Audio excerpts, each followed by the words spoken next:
Hello everyone, Namaste, Sevaro, Sat Sri Akal. Welcome back to Sri Talkies. If you're not new here, welcome back. If you are a new viewer, welcome to my channel, Sri Talkies Canada. To all of my new subscribers, thank you so much for the love and support. I really do appreciate it. I'm coming to you from the beautiful city of Toronto in Canada. We are actually in the midst of a snowstorm. I can show you some visuals, but the weather's been, particularly interesting in the last few days. But I'm happy to be talking to you guys, and it's a sunny day. So I hope you like, this particular video. In the last video, I shared about my journey to Canada and why I chose Canada and some of the factors that led me to choose Canada as a destination compared to other possible options. In this episode, I'm going to focus on my early days in Canada and some of the things that are important when you come here, and especially from the perspective of someone who came alone. So I'm going to share with you what happened in the first few days and how you could possibly better organize if you are coming here alone, or even if you're coming as a couple or you're coming as a family. These will be pertinent to all of you guys, and I hope you will enjoy my story and take some learnings from it. So the first area that I'm going to talk about is social support, infrastructure, or friends in Canada.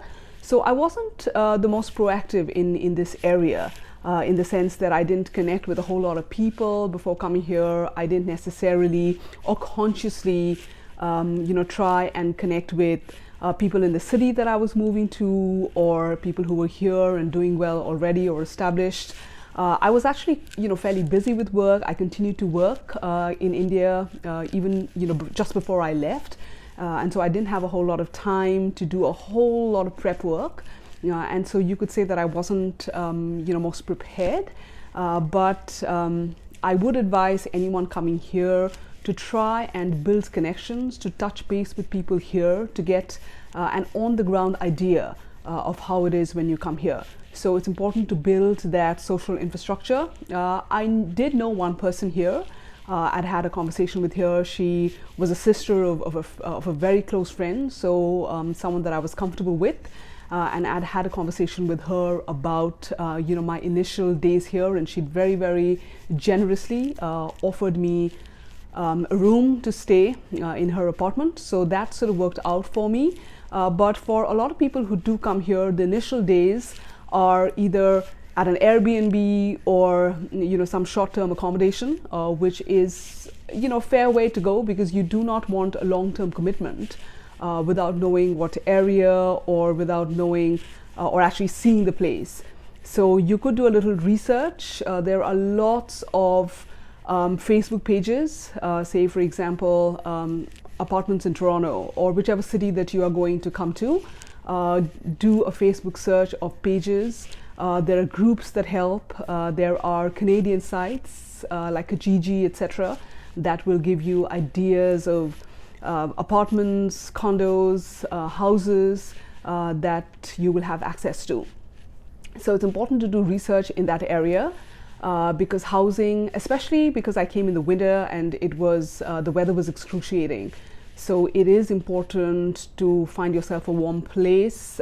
Be careful if it's a basement. I did not stay in a basement. I've heard from lots of people who did that it can be fairly depressing because, well, the only thing you can do is look outside and see lots of snow, and you're pretty much buried. So it does become a fairly depressing environment. So put in the work and the energy to find decent accommodation for the first 2 or 3 weeks before you're able to go out and look for a place for yourself. Contact friends and family that are here. If they can go and vet a place for you, it's always good to have someone go and actually look at the place before you pay an advance or before you book a place, because like anywhere else, there are quite a few scams going on, etc. So you need to be a little bit careful. The other thing that was challenging for me when I came here is transit. When you come here, initially you don't necessarily have a car, or if you're lucky. I was lucky because the person that I was with, she did have a car and she did help me navigate the place a little bit, especially my initial few runs. but most people don't have cars or don't have transit really accounted for when they come here. So get to know some of the transit systems in the city that you're going to. I came to Toronto from the very start, and so I did kind of memorize the whole subway map, and I did know sort of the length and the breadth of what the subway system covered, etc. It's important to know how to just a basic way of navigating the city. Because you will be required to go out. I was doing courses, learning French, applying for jobs, etc. So I did need to be out and about. And I think for every new immigrant, you don't want to be holed up at home for too long, because you want to get out and meet people and look for opportunities and be mobile. So you do want to basically learn how to access the transit system, the subway in my case.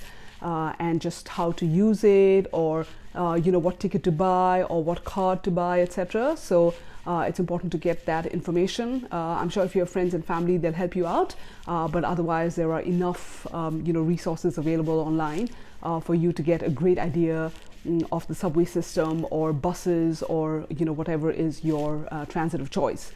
The third area, of course, super important, is jobs and networking. So even in this particular area, you could do a whole lot of preparation before you come to Canada. I'm not quite the shining example in this particular area as well, because as I said, I was a little busy with work and making the transition and really closing up things in India before I moved. And then after I came here, I did have to start network a little bit more aggressively. LinkedIn is super important. So for a lot of people who are not used to using LinkedIn as efficiently or networking without feeling awkward, etc., it's important to learn to do that, because you will be connecting with people you don't necessarily know, or you have to be audacious enough to reach out and send that first message and say, I'm here, I'm looking for a job, I'd love to connect with you, or can we have a conversation over coffee, without feeling too awkward about it, because I did initially. I wasn't used to it. It felt like I was invading into their space, and it was too in your face for me. So, but you have to get used to connecting with people, be open to talking about yourself and the skills that you bring to the table, etc. So LinkedIn and networking, within not just the contours of LinkedIn, but a lot of other professional sites. There are a lot of mentorship opportunities, or you can find yourself a mentor here. So there are opportunities available. So in that space as well. So that's another area that when you're first here, you will have to look at. The other extremely important thing is savings and creating bank accounts, etc. So Canada has a whole plethora of banks, but there are the 6 big banks that are really popular, all really good, great service. You can open a check-in and savings accounts. So look into the banks. If you have friends and family recommending you, that's a great way to get an account open. But I was here completely new, and so I approached the bank that was closest to where I lived, because also the weather wasn't quite favorable to me sort of walking around, and it was Scotia Bank. You have to go there with your ID, and everything is fairly systematic and quick, but it does take a while for the bank the account to be operational. So if you have an account in India, make sure that you have a functional account and you have enough balance in that account when you're here, because it might take you a while to get to a bank and have your account operational here in Canada. The other thing is savings. So be prepared.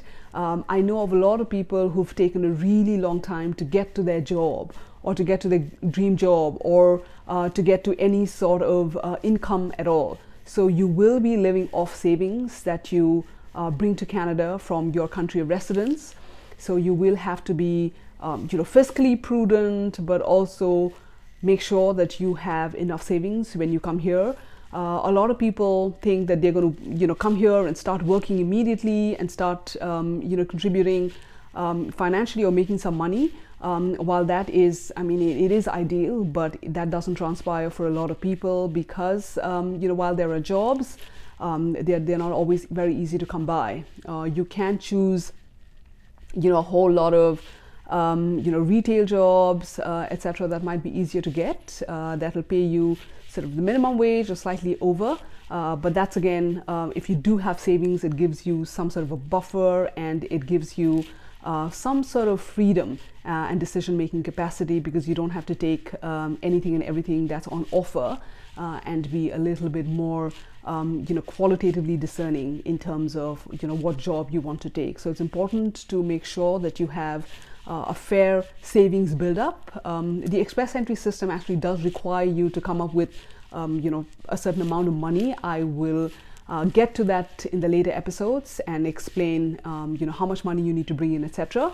But for now, all I want to say is make sure you have enough savings to keep you in good stead, at least for 3 or 4 months, because that's how much time it might take, or even longer, for you to create any sort of income, or for you to start earning here in Canada.